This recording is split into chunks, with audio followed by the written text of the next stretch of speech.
አይበገሬው የእግር ኳስ ጀግና የጠንክሮ መስራት የጽናት እንዲሁም የልበ ሙሉነትና የአሸናፊነት ተምሳሌት ክርስቲያኖ ሮናልዶ ዶስ ሳንቶስ አቬሮ። በዚህ ቪዲዮ አጭር የክርስቲያኖ ሮናልዶን የህይወት አስተማሪ ታሪክ አስቃኛችኋለሁ። ታላቁ ሊቃውንት ሊቅነት ነኝ። እስከ መጨረሻው አብራችሁን ቆዩ።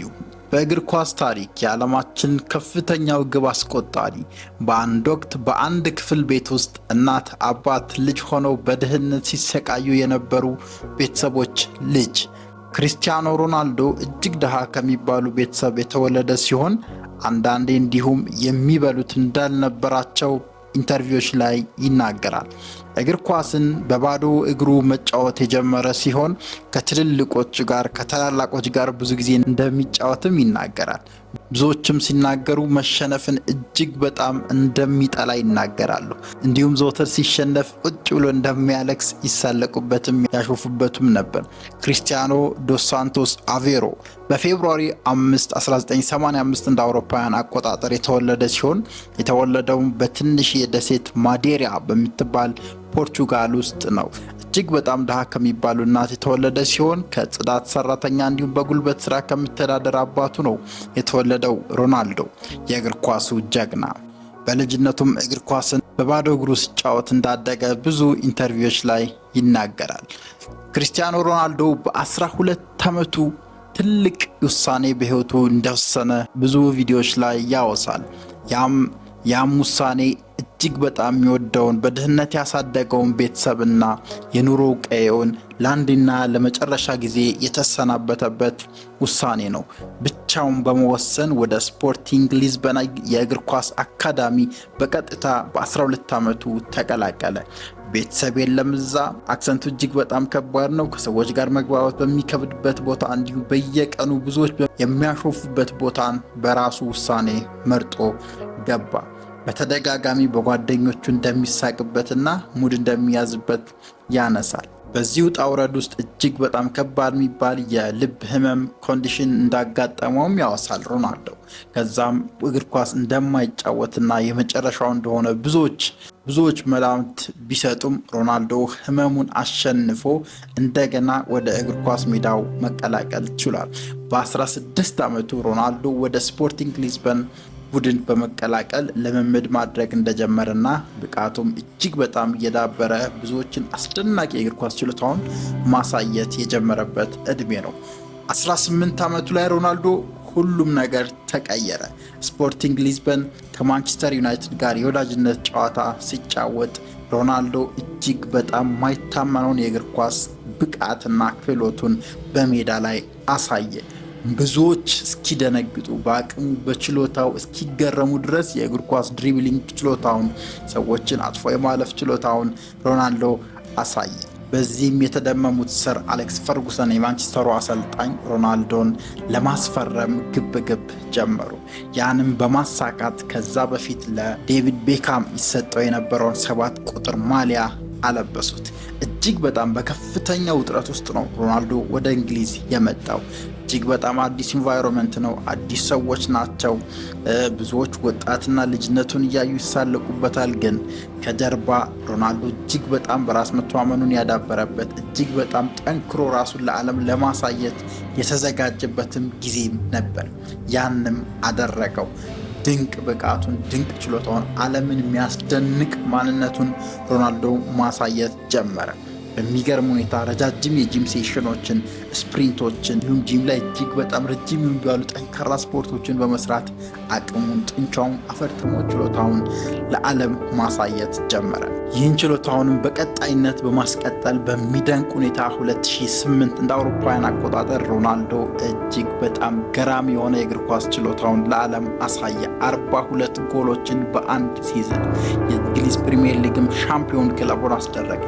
ቻምፒዮንስ ሊግንም አሸነፈ። በዚሁ ዓመት ብዙዎች ዓለም ላይም ጓጉለትን የባላንዶር ሽልማት አሸነፈ። በወጣትነት በሚል ብዙ ሙገሳዎችም ተቸሩት።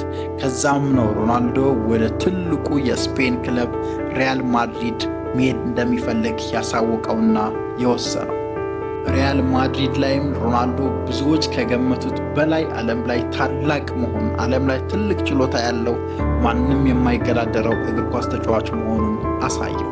የሚገራርሙ ጎሎች ከማይጠበቁበት ቦታዎች፣ ቴስታዎች፣ ፍሪኪኮች በቃ ዓለምን የሚያስደንቁ አይነት ጎሎችን አስቆጠረ። በዛም በሪያል ማድሪድ ቆይታው 450 ጎሎችን በ438 ጨዋታዎች ሲያስቆጥር 4 የቻምፒዮንስ ሊግ እና 4 የባሎን ዶር ሽልማቶችን ማሸነፍ ችሏል። ከስኬትም በላይ ስኬትን እየጨመረ እጅግ በጣም እየጎመራ የሄደበት የህይወት ጊዜው በሪያል ማድሪድ ያሳለፈው ነው። ይህዚህም ሚስጥር ብዙ ጊዜ ሮናልዶ የሚያጫውተው ዲሲፕሊንድ መሆኑ፣ ዳይት መሆኑና እጅግ በጣም የአእምሮ ጤና ላይ ስለሚጠነቀቅ እንደሆነ ያወራል። ብዙዎቻችን በኢንተርቪውም እንደምናየው በኤክሰርሳይስም እንደምናየው ከእግር ኳስ ተጫዋችን በላይ አይበገሬ ጽኑና ጠንካራ ሰራተኛ መሆኑን ብዙዎቻችን እንስማማለን። በዚህም ዓለምን አሳምኖ እጅግ በጣም ትልቅ ወደሚባለው ቀጥሎ ክለቡ ወደ ጁቬንቱስ በመሄድ እዛም ትልልቅ ሪከርዶችን ከማድሪዱ በላይ የሰበረ ከዛም ቀጥሎ ወደ አረብ ሊግ በመሄድ እጅግ በጣም ትልቅ ችሎታውን አሳይቷል። ክሪስቲያኖ ሮናልዶ እግር ኳስ ተጫዋች ብቻ አይደለም። ክሪስቲያኖ ሮናልዶ የዋንጫዎች አሸናፊ ብቻ አይደለም። ክሪስቲያኖ ሮናልዶ የእግር ኳስ ሪከርዶችን የሰባበረ እግር ኳስ ተጫዋች ብቻ አይደለም። ለብዙዎች ክሪስቲያኖ ሮናልዶ ተምሳሌታቸው ነው። ከትንሽ ተነስቶ ትልቅ ቦታ እንደሚደረስ፣ ከምንም ተነስቶ በህይወት ስኬታማና የሚፈልጉበት ቦታ ላይ መድረስ እንደሚቻል ያሳየ ፕሩፋችን ነው። ዓለም የምትስማማበት፣ ዓለም ያገነነችው፣ ዓለም በስራው ያከበረችው፣ ዓለም በታለንቱና በስኪሉ እጅግ በጣም ትልቅ ከፍተኛ ክብር የሰጠችው አንድ እግር ኳስ ተጫዋች ቢኖር ክሪስቲያኖ ሮናልዶ ነው። ክሪስቲያኖ ሮናልዶ ብዙ ጊዜ ታለንት ምንም ማለት እንዳለው ታለንት ሳይሆን እጅግ በጣም ጠንክሮ መስራት ትልቅ ቦታ እንደሚያደርስ ፔይንን ወይም ህመምን ወደ ኃይል ወደ ጉልበት ቀይረው ሰዎች ማሸነፍ እንደሚችሉና የአይበገሬነት ማይንድሴት ካለው አንድ ሰው በህይወት የሚፈልገው ስኬት ላይ መድረስ እንደሚችል ብዙዎችን ያሳየና ያስተማረ ድንቅ ፍጡር ነው። በአንድ ወቅት እንደተናገረው I'm not perfectionist but I like to feel that things are done well ብሎ ተናግሯል። ይህም ማለት ፐርፌክት መሆንን ሳይሆን የምፈልገው ሁሌ ነገሮችን በጥሩ መልኩ ጥሩ በሚባል መልኩ መስራት፣ ብቃት ባለው መልኩ መስራት፣ ፐርፎርማንስን ከፍ አድርጌ በመስራት ነው ማምነው። ያም ነው በህይወቴ ትልቅ ቦታ እንድደርስ ያደረሰኝ ይላል። ስለዚህ from poor kid ወይም ከትንሽዬ ተነስቶ with a big dream በትልቅ ህልም ራሱን አጅቦ ረጃጅም መሰናክሎችን፣ ትልልቅ መሰናክሎችን፣ ማይታለፉ የሚመስሉ ቻሌንጆችን አልፎ የዚህ ትልቅ ስኬት ላይ በህይወቱ ደርሷል ክሪስቲያኖ ሮናልዶ። ስለዚህ እኔም አንተም እያንዳንዳችን ከዚህ በመማር ጨክነን በመወሰን በህይወታችን አጋጣሚዎችን፣ እድሎችን በመጠቀም ያለንን ብቃት ጠንክረን ያን በማዳበርና ትልቅ ቦታ ትልቅ ህልም ለራሳችን በመስጠት ያ ቦታ ላይ ወጥረን እንድረስ፣ እንጣር፣ እንልፋ፣ ስማርት እንሆን እላለሁ። ታላቁ ሊቃውንት ሊቅነት ነኝ። እናንተ ከሮናልዶ ታሪክ ምን ተማራችሁ? ኮሜንት ላይ አሳውቁኝ። በቀጣይ አስተማሪ ቪዲዮ እስክንገናኝ ቻው።